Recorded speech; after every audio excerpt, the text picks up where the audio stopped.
早期社会，信众会直接管物资予公庙，嘛直接到庙内为神明点香添油，向真祈求功名。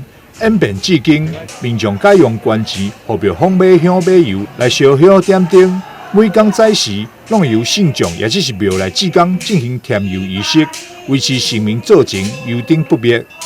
早期嘛，都会到庙里去添油、添油灯。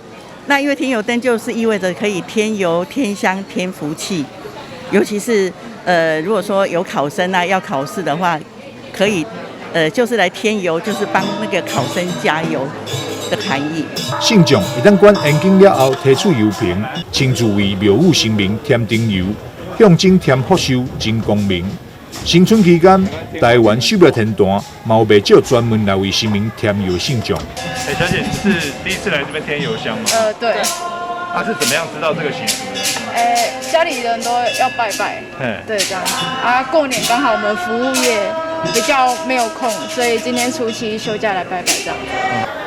目前伫咱府城有台湾秀庙天坛、开基武庙以及开基玉皇宫顶庙宇，拢有保留添油这个传统。部分的宫庙因为安全的问题，拢已经改成点灯的方式。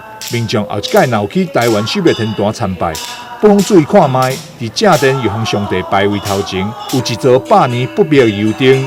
台南新闻张硕维采访报道。